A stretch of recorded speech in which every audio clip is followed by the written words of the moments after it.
Members' statements. The member for Maitland. Thank you. We all know that death is inevitable. Contemplating our own mortality can evoke intense feelings of anxiety and fear for many of us. For some people, however, death is an ever-present part of their life, particularly for those suffering from a terminal illness. For many of these people, palliative care offers them the chance to live their lives as fully and as comfortable as possible. A 2014 study by the Grattan Institute titled Dying Well highlights there is a growing need for improved experiences of dying in Australia.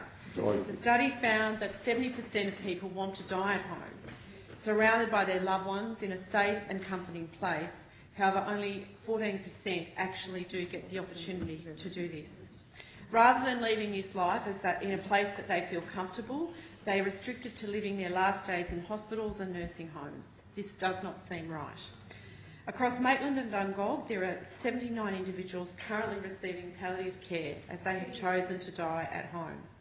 On Monday, the Maitland Mercury ran a front-page story on restrictions of our local palliative care service due to a lack of funding by the New South Wales Government. Fiona Murphy of Rutherford was diagnosed with terminal cancer and only given weeks to live. Her only wish was to die at home. Between 8:30 and 5 p.m, palliative care nurses visited the Murphy household to offer Fiona pain relief and improve her quality of life. But due to a lack of government funding, this care has to stop at 5 p.m. This meant that Fiona suffered discomfort and pain during the night. With no palliative care nurses available, she was unable to be administered any pain relief. No one should have to experience this. A month ago, I made an urgent representation to the Minister for Health after I was contacted by a woman whose father receives palliative care. She was distressed and agitated. Due to the lack of 24-hour palliative care services, her father suffered unimaginable pain and discomfort during the nights. All she asked for was some more funding to ensure that more nurses were on the ground. To date, I haven't received a response from the Minister, not even an acknowledgement. The Minister needs to act urgently. She needs to think about the 79 palliative care patients that are currently in Maitland and Dungog who have chosen to die at home. They deserve the care and support that we would all wish for. Our local service is short-staffed and stretched to the limit. More government funding is needed.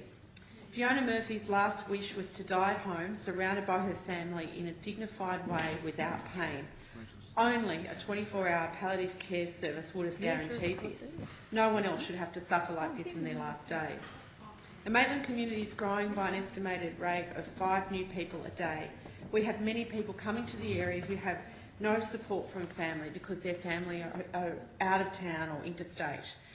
And this means that many of those families, like the Murphys, have to stay at home looking after their ill family members. And this again increases the risk of poverty after this situation. I find it appalling that we don't have all the nursing positions filled in Maitland, as this places more stress on the rest of the palliative care team.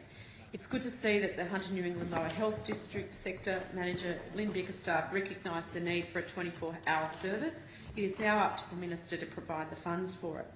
Palliative care saves the system money in terms of hospital, and it's an investment in palliative care that saves hospital resources for those who can recover from illness and injury, but more importantly, it provides dignity and assistance to those who are living their last moments.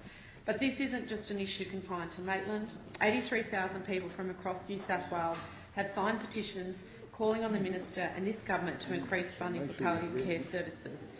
We all have a responsibility as representatives for our communities to fight for vital services.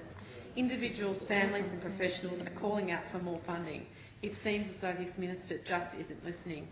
And I'd like to take this opportunity, talking about palliative care, to really congratulate the citizens of Maitland who participated in the Relay for Life, and I actually signed the palliative care pledge on that day because I think it's so important to provide those services. It was great that they raised $91,000 for cancer services in Maitland on that day, and I wish them all the success in the future. But like everyone who participated in that event, a Relay for Life going from 10 a.m. to 10 p.m, I would urge the Minister to look at the funding for palliative care and to make sure that families like the Murphys are not left to suffer in silence and on their own. Thank you.